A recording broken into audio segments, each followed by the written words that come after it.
गोरखपुर से सांसद रवि किशन ने कहा कि एक आदिवासी महिला को राष्ट्रपति बनाकर भारत दुनिया को सबसे बड़ा संदेश देगा।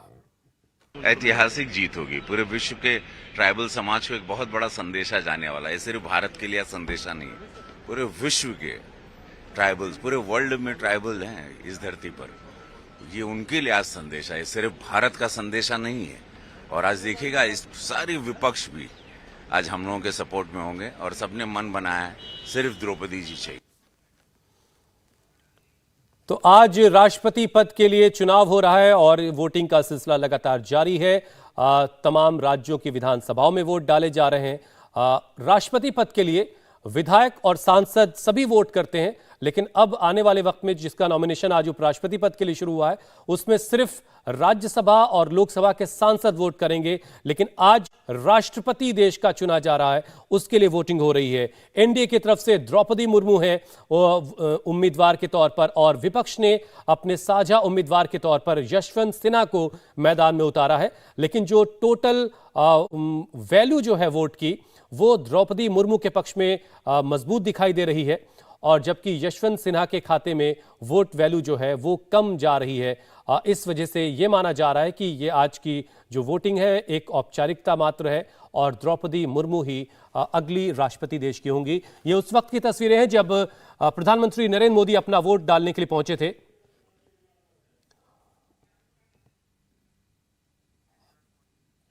प्रधानमंत्री नरेंद्र मोदी ने पहुंच करके अपना वोट डाला। अरविंद केजरीवाल को इस वक्त आप तस्वीरों में देख रहे हैं, उन्होंने भी पहुंच करके अपना वोट दिया। विधानसभा में अपना वोट डालने के लिए पहुंचे। तो आज देश भर की अलग अलग राज्यों में विधानसभाओं में राष्ट्रपति चुनाव के लिए वोट डाला जा रहा है। संसद भवन में वोट डाला जा रहा है और राष्ट्रपति चुनने की प्रक्रिया चल रही है। शाम 5 बजे तक वोट डाला जाएगा और उसी कड़ी में आप देख रहे हैं अरविंद केजरीवाल, दिल्ली के मुख्यमंत्री, वो भी पहुंचे अपना वोट डालने के लिए।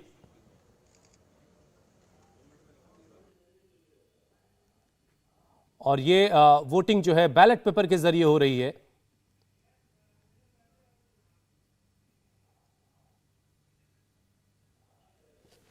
राष्ट्रपति चुनने का प्रोसेस आज चल रहा है, प्रक्रिया चल रही है। शाम 5 बजे तक राष्ट्रपति चुनाव के लिए वोट डाले जाएंगे।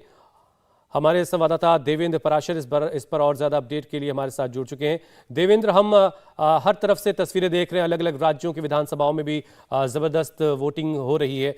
द्रौपदी मुर्मू की जीत महज एक औपचारिकता है या कुछ कहीं से कोई ऐसी बात आपको लग रही कि कोई पेच फंस सकता है? नहीं, बिल्कुल हुसैन, सिर्फ और सिर्फ औपचारिकता है और औपचारिकता के अलावा नज़र सिर्फ इस बात पर रहेगी कि जो उनका वोट परसेंटेज है, मार्जिन कितनी रहती है, कहाँ तक जाता है। क्योंकि पिछली बार, जी हाँ बिल्कुल, हार और जीत का जो फासला है वो मार्जिन कितना वो क्रॉस वोटिंग के सहारे द्रौपदी मुर्मू को समर्थन मिल पाता है, इसकी बस इस पे नज़र टिकी हुई है। इसके अलावा इस चुनाव को लेकर कोई और दिलचस्पी नहीं है और मार्जिन इस लिहाज से राष्ट्रपति के चुनाव में महत्व रखता है क्योंकि शुरू से आप देखें तो राष्ट्रपति का चुनाव जो पहला चुनाव हुआ था लगभग 99% डॉक्टर राजेंद्र प्रसाद को वोट मिले थे।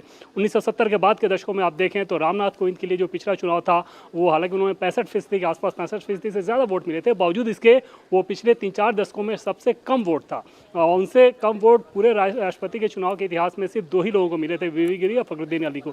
तो उस लिहाज से इस पर ज़रूर नज़र रहेगी कि अभी जो आंकड़ा दिख रहा है लगभग 61% का द्रौपदी मुर्मू के समर्थन में, क्या वो आंकड़ा बढ़कर 64, 65, 66% तक जा पाता है? क्या रामनाथ कोविंद के आसपास पहुंच पाता है या उनसे थोड़ा अधिक जा पाता है? नज़र सिर्फ इस बात पर टिकी हुई है।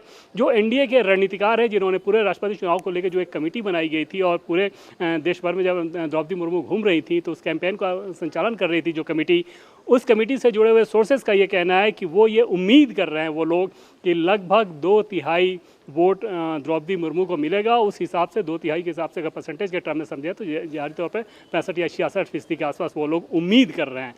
61 से 65-66% का आंकड़ा सिर्फ तभी पहुंचेगा जब उन दलों के लोग जिन्होंने अपना अपोजिशन का रवैया अख्तियार कर रखा है उनके सांसद विधायक भी मुर्मू के पक्ष में अगर वोट करना शुरू कर दे तो।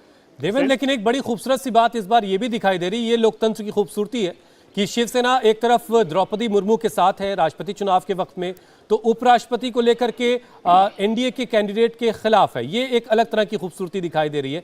लेकिन एक तस्वीर बहुत ज़्यादा इस वक्त सोशल मीडिया पर वायरल हो रही है और उस पर बहुत सारी बातें हो रही हैं। जयंत सिन्हा जब अपना वोट डालने के लिए पहुंचे, हालांकि वो पहले ऐलान कर चुके थे कि वो एनडीए के उम्मीदवार द्रौपदी मुर्मू को वोट करेंगे, लेकिन उस पर बहुत सारी बातें हो रही हैं।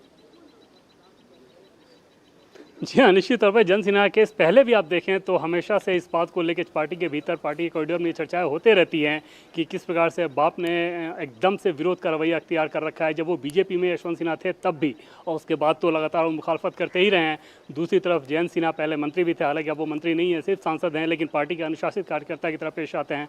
तो वहाँ पर निश्चित तौर पर इस बात को लेकर बहुत ज़्यादा गॉसिप चलते रहता है और उसमें जयंत सिन्हा को बहुत मुश्किल हालात होते होंगे, ऐसा पार्टी के कुछ लोग मानते हैं। लेकिन जाहिर तौर पर इसमें कुछ किया नहीं जा सकता। दो मैच्योर लोग हैं और उनकी अपनी पॉलिटिकल आइडियोलॉजी, पॉलिटिकल पोजीशनिंग जो भी हो, उसके हिसाब से अपना व्यवहार करते हैं। लेकिन कुल मिलाकर एक दिलचस्प तस्वीर जरूर है। और दूसरी तरफ शिवसेना की, हुसैन आपने बात की, ये पहला उदाहरण नहीं है जब शिवसेना का ऐसा स्टैंड रहा है। आप प्रणब मुखर्जी का इलेक्शन देख लें, प्रतिभा देवी सिंह पाटिल का इलेक्शन देख लें, या फिर जेडीयू का इलेक्शन देख लें कि पिछली बार जेडीयू ने रामनाथ कोविंद को सपोर्ट किया था अलग रहने के बावजूद। तो ये सारी चीज़ें राष्ट्रपति के चुनाव में पहले भी देखने को मिलती रही हैं। और कांग्रेस के लिहाज से तो और दिलचस्प रहा है जब इंदिरा गांधी जबकि देश के प्रधानमंत्री थी, उन्होंने कांग्रेस के आधिकारिक कैंडिडेट का विरोध तक कर दिया था।